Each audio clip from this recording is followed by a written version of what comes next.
take their seats, please. And they have all been. Going to call to order a city council business session for November 20th, 2017. May I have a roll call, please? Mr. Mayor, all present with the exception of Councilors McKinney, and McMurray. Have we heard from Councilor McKinney? I have not. And Councilor Murray is excused. And we'll let it stand at that and give me a report later on Councilor McKinney. With that, anything for the consent calendar?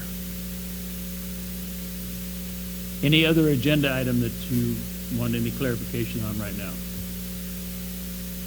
Anything for council business? I have two items. Denise? I have one. And that is?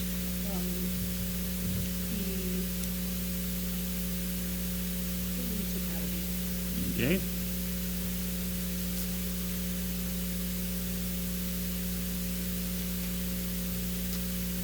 And while we're just waiting for a moment or two to get started, I guess I'm looking to, I don't know whether it's to Denise or to Joe or who, as to what we want to do in between the work session and our business session for the homeless or something. I don't have the details on what's going on.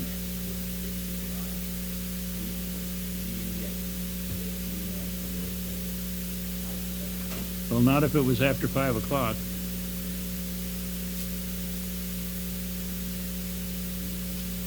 Rosa, what are we doing, or do we know? Okay, so basically, Would you come up and talk on the microphone, please?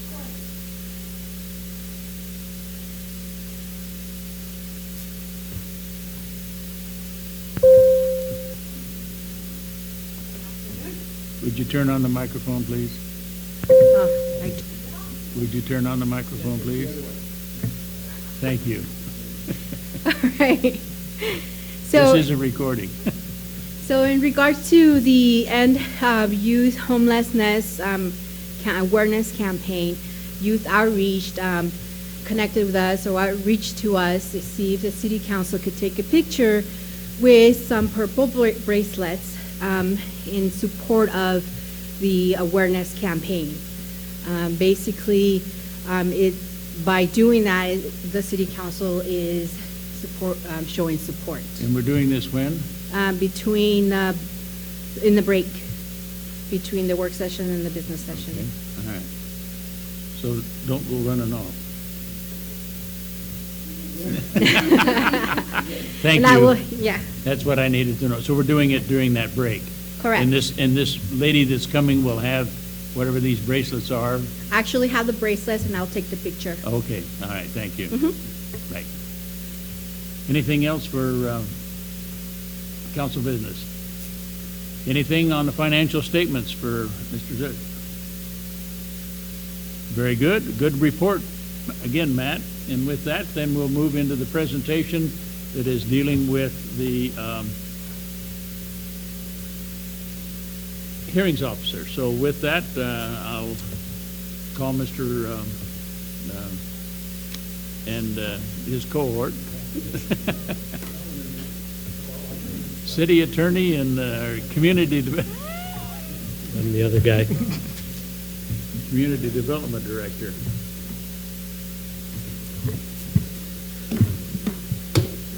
I'll let you push the button. Thank you. Mr. Mayor, members of the council, Truman Stone, city attorney. So this came, we're here to talk to you tonight. Up just a little bit Sure. from the mic. It's Okay. a little strong. Thank you. We are here tonight to present an alternate way to handle quasi-judicial land use cases that some other communities utilize. And we're here to introduce this as a potential idea to see if you have any interest in looking closer at this as an option, and to answer any kind of preliminary questions that we can tonight. If the council is interested in pursuing this or getting additional information, then we would propose coming back at a later meeting with some specific options. And you'll hear in our presentation some of the different kind of internal options on how this might work. And also we'll try to track down some costs and that, because we aren't coming with that kind of level of detail tonight. We're just here to kind of introduce this idea and see if it's an idea that the council wants to potentially pursue.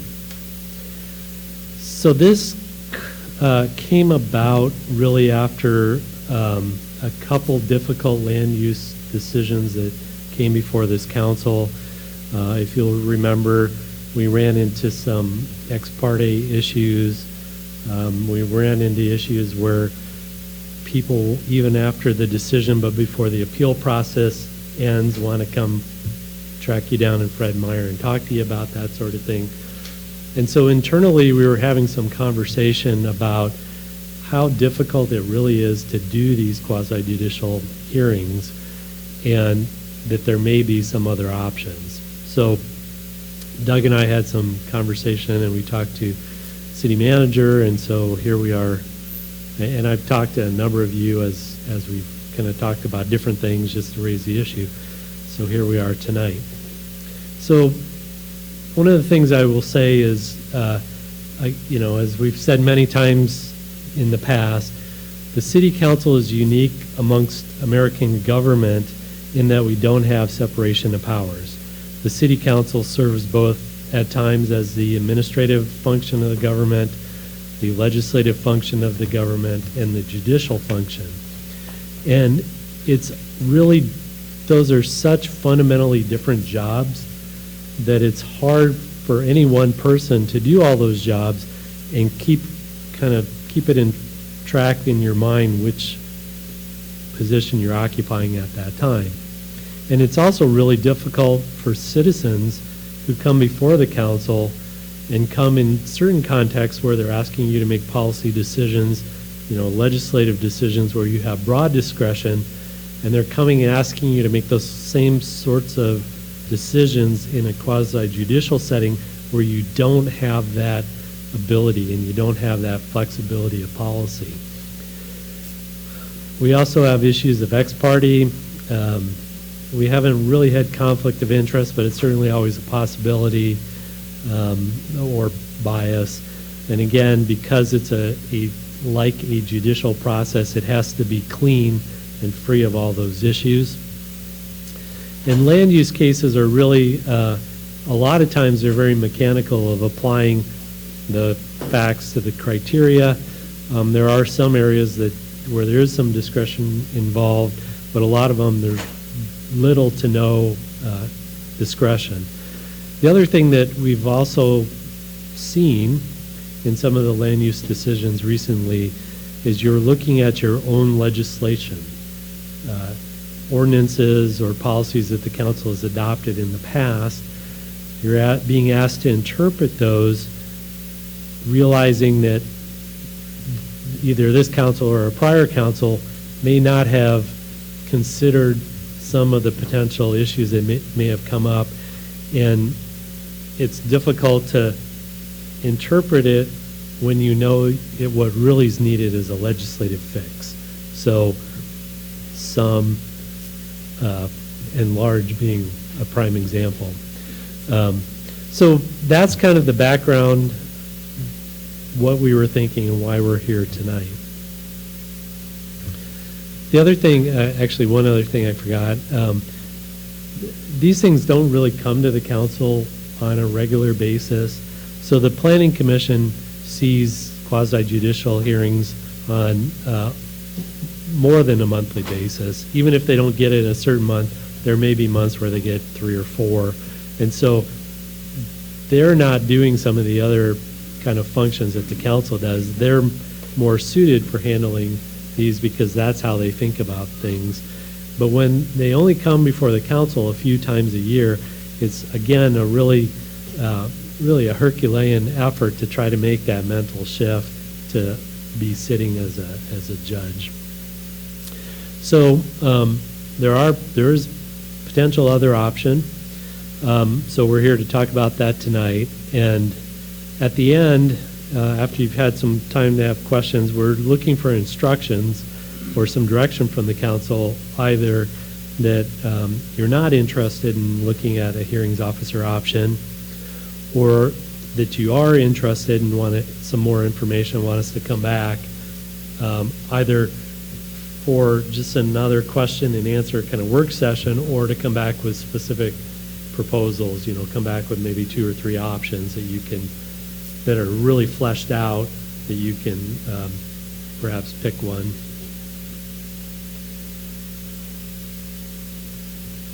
You want to take this? So Doug Rucks, Community Development Director. So allowing a hearings officer to work for a city is something that's actually authorized by statute, so RS 227-165.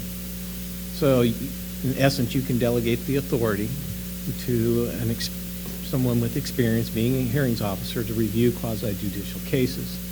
So I've noted on the slide that they are specialists, and there are a number of them around the state, and later we'll get to some communities that use this type of process to do their quasi-judicial reviews. And so we said, and Truman's brought this up, you can insert it in different ways. And so I'm going to try to articulate this very simple power slide. So we have different types of land use reviews. We have type 1, 2s, 3s, and 4s. So I'm going to start with type 1 it's a ministerial, it's an administrative decision. So it's a decision I get to make. And essentially in a type 1, only the applicant can appeal something to the Planning Commission. A type 4 is a legislative process, which is either initiated by the council or by the Planning Commission. And so as the city attorney had indicated, there's where you have more latitude when you're creating law rather than reviewing a case against the laws that have already been established. So then we have these type 2s and 3s. And so type 2s are reviews that are done by staff. It's a director's decision. It's a little more complex. It has discretion involved in it. Ministerial type 1s does not have any discretion. It's clear and objective. Either you meet the standards or you don't. Type 2, there's some latitude that's in there. So the real crux of it gets to the type 3. So think of annexations, conditional uses, variances in certain circumstances are the ones that automatically go to the Planning Commission for review. And in some cases, some are required to come directly to the City Council. So you could have a process where you have a hearings officer who does an initial review, that decision can then be appealed to the Planning Commission, or it could be appealed to the City Council. Now, that appeal to the City Council could be on 2 different tracks. One could be, it's what's called de novo, that's the entire case, or it could be just on the record in the specific issue that's being appealed. Your second option is you could have a Planning Commission who reviews that case, which then could be appealed to a hearings officer, which could be appealed to the City Council. And again, in those 2 tracks, de novo or on the record. You could have a process where you have Planning Commission hearing and it goes appealable to the hearings officer. Or in that situation, you could have one where the structure is now, it requires City Council action and you can take the council out. So like an annexation. Could go to a Planning Commission. If it gets appealed, it goes to a hearings officer, or it could be just the hearings officer is the next step. And then beyond that, it would go to the Land Use Board of Appeals. We didn't put LUBA on all of these because you can always take something to LUBA. The last one is having a hearings officer, and then you could appeal it to the Planning Commission. The Planning Commission makes the final decision, and that's appealable to LUBA. So there's different ways that you can mix this depending on what is the desire of the council overall. So I mentioned annexations, and you probably wonder how many cases have been had in the last couple of years that you've seen. So for annexations, the council has reviewed 4 in 2016 and 2 in 2017. Those came along with a companion zone change. So you had 4 and 2 again.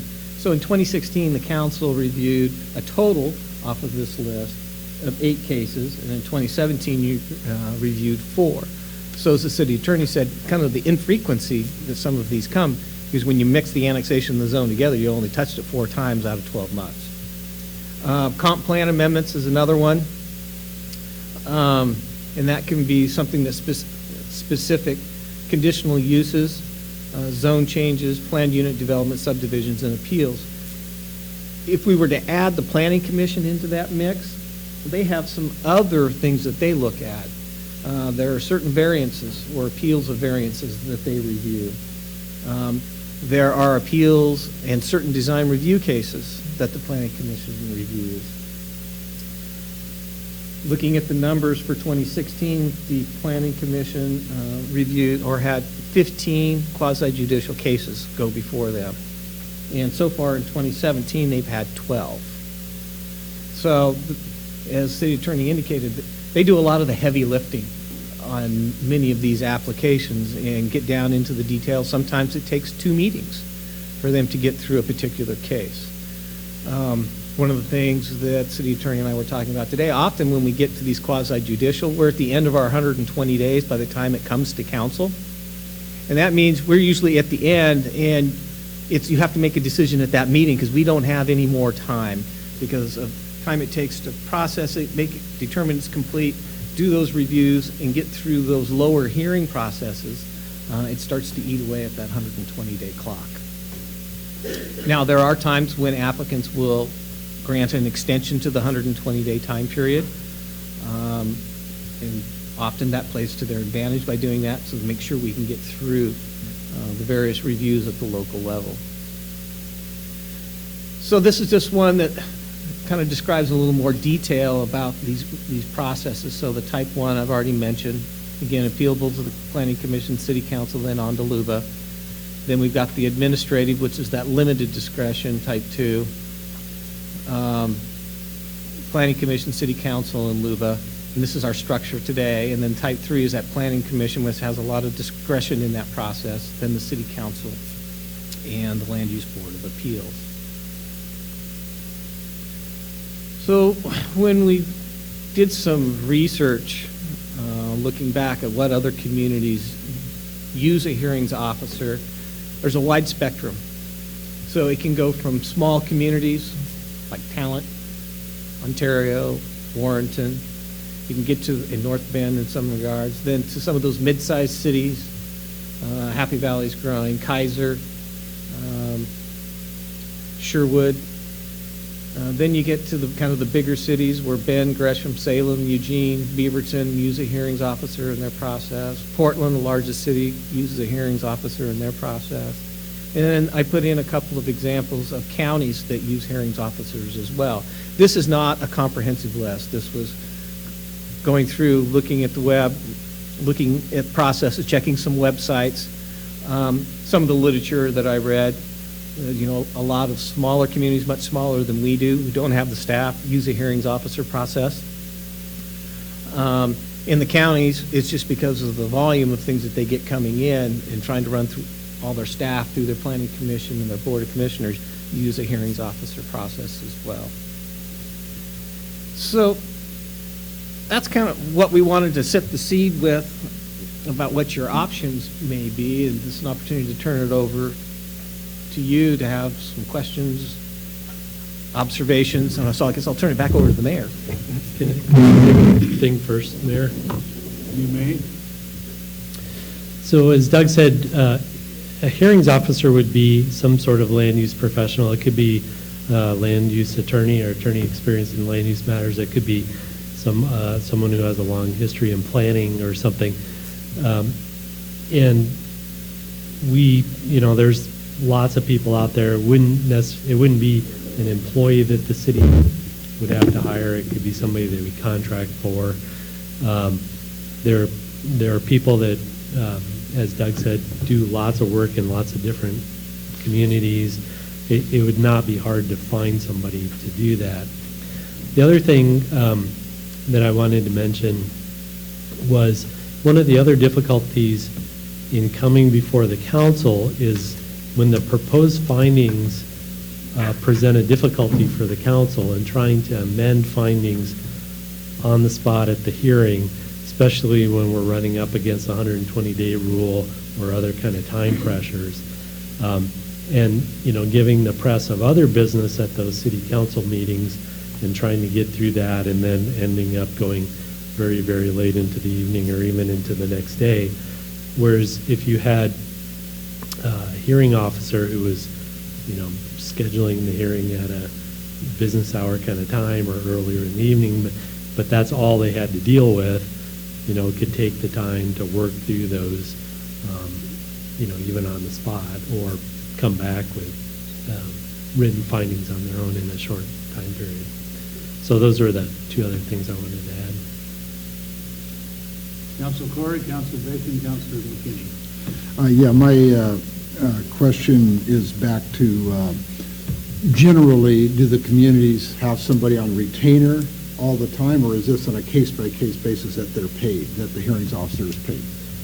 We haven't really looked deeply into that. What I would suspect is it's probably a mix of those things, depending on the amount of work that they would expect to get. Okay, so I guess later on, you know, we'll hear at the option, or if you bring it back to council, then you'll have some ideas whether it's going to be retainer or whether it's going to be on a case-by-case. Yeah, if you want more information just on the financial component, we would go contact some of those other cities, look at the contracts they have, find out the financial arrangements, maybe even have some informal discussions with people who might provide this service and find out, you know, how they approach that. Ultimately, if we ever got to the point of actually implementing this, we'd probably go out for a formal request for proposals or something like that. But we could come back with better information on that. Just a comment, and basically it was regarding the time frame that, and I had also just written in my notes exactly what you had said about the advantage of having a hearing officer at the PC level.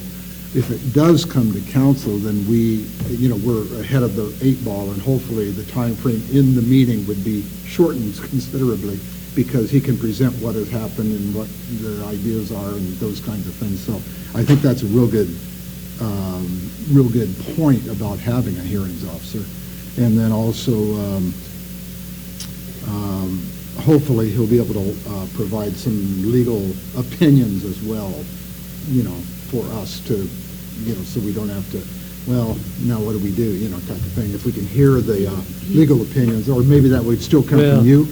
Again, they would be sitting as a judge, so they wouldn't be giving the legal opinion, but they would be interpreting the code to a certain extent in the same way that the council has to interpret the code when you're applying it to those facts. Thank you. Doug Rux again, I might kind of insert into this.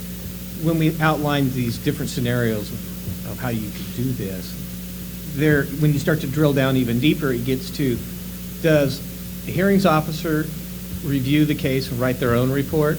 Or is it the staff review the case, writes a report, send it to the hearings officer who conducts the hearing, and then either issues an order or it's a recommendation that comes to the city council, depending on the process? Because that's all plays into your first question about if it was case by case or if it was on a retainer, and that's where we'd have to do more research to figure out what time would be and how others are utilizing that off the list that we had, or looking at even other communities. Councilor Bacon? So they're actually replacing us. Potentially. Could potentially replace us in the process, which I think is a fabulous idea. No, I think it's a good idea for a few reasons. One, because we don't understand the law often, and sometimes even the law that we write ourselves, because it's been written by others. Or just, you know, when it goes to appeals, or if it goes to LUBA and we have done something wrong in our speech or changing the findings, that we could actually end up costing us more that way. And takes the political edge off of land use decisions because we're not faced with people who we know sitting in front of us, just like you said, but politically, we're faced with, having to work with people in other realms. If I could make a response to that. So I asked Doug to put this slide back up. There are multiple places in the process where you could utilize a hearings officer, and the hearings officer could either replace the counsel or just be another step, but it would, at least, hopefully what would come to council would be a much narrower issue. So Doug talked about the kind of appeal that could come to council. It could be the same kind of appeal that comes to you currently, where you conduct a full evidentiary hearing, people come testify and all that, or it could be limited to just your review of what the hearings officer did. So you'd act more like an appellate court. You wouldn't take new testimony. You wouldn't have, people coming and introducing new things that just came up on the spot. You would simply review what the hearing officer's findings were, compare it to the evidence that was in the record, and either say, yeah, that's appropriate decision, or perhaps even send it back to the hearings officer to, which I know creates time issues, but. Well, and that's what, I'm more interested in the PCHO, the limited box, because you do have the time issue. And then you still get caught in the same issue in the end. We're hearing. Well, and that's a decision for the council, what role you want to play in this process, and whether you want to be, have a shorter appeal route, or whether you want to have a longer appeal route with someone inserted in the middle. Councilor McKinney? Councilor McKinney, Councilor Edson. Part of this is to aid in the scheduling, the timing of the issues, and the deadlines that we face. Is this correct? Yes. Does it lighten your load, Truman, as our legal officer? Well, maybe. That's a little hard to tell. And again, like Doug described, kind of depending on how much you put on to the hearings officer, it may free up his department to do other things, but then there's going to be additional cost to pay that person to do that additional work. So potentially, but not necessarily. It kind of depends on how things get set up, in part. You can pick up the brick and place it somewhere else in this particular case. So the same question applies to you, Doug. Is this a way to aid your load in regards to some of these issues? I think, as the city attorney indicated, it depends. It depends on how we set it up. If it was a system where applications, we would still be the intake center at the permit counter, and we'd have to determine if it's complete, and then work with the applicant to get the processing and noticing and so forth out. But then there's, again, a division in the road. Does staff then prepare a report that goes to the hearings officer, who conducts that public hearing and basically takes the staff report, we're there, we're presenting, then he takes the applicant, the proponents, opponents, rebuttal, standard process? Or do you have the hearings officer, once all the comments are in and so forth, review it and then prepare the report? That one's a little bit odd, because they would be preparing a report that they would then be reviewing and issuing a decision on. So we'd have to look at how feasible that really is or not. So under the first scenario, the amount of staff time would be about the same.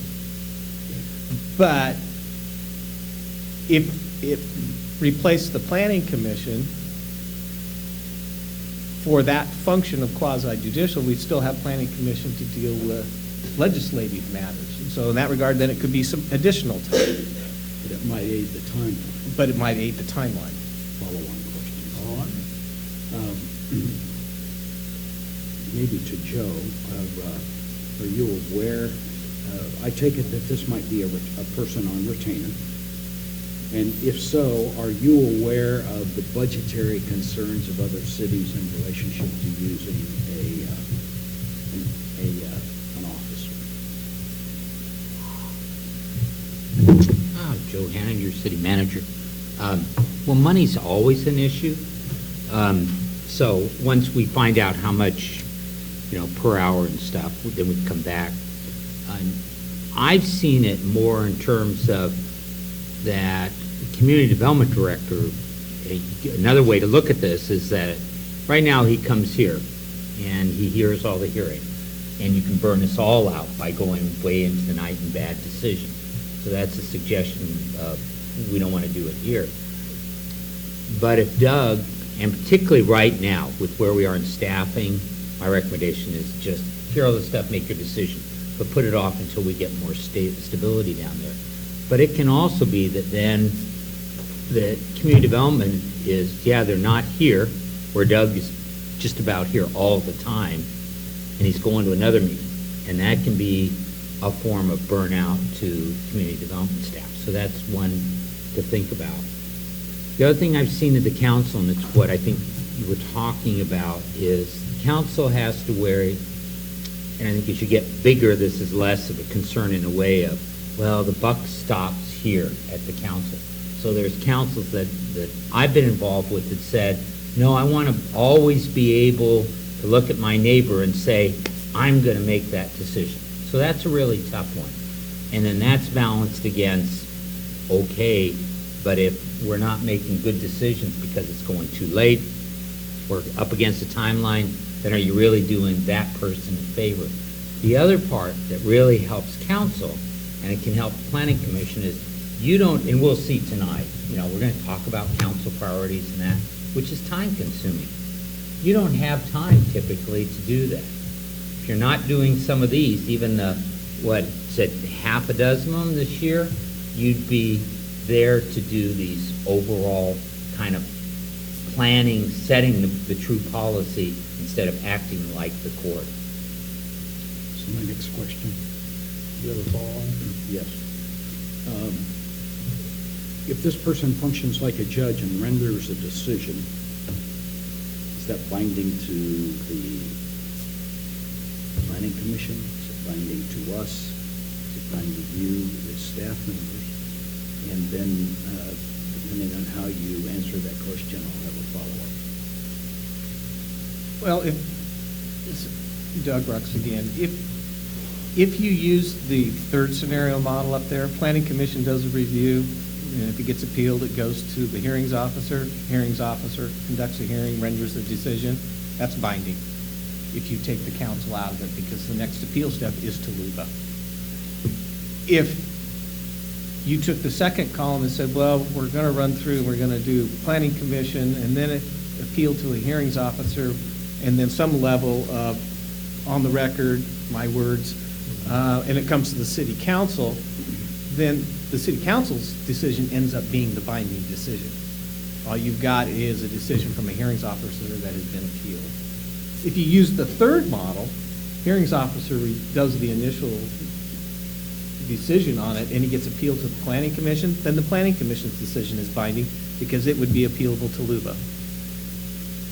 My follow-on question, is there a third letter A option, and that if it eventually comes back to city council, we're not going to open it up to testimony and rehash everything, but the ratification of that decision is made at a council level.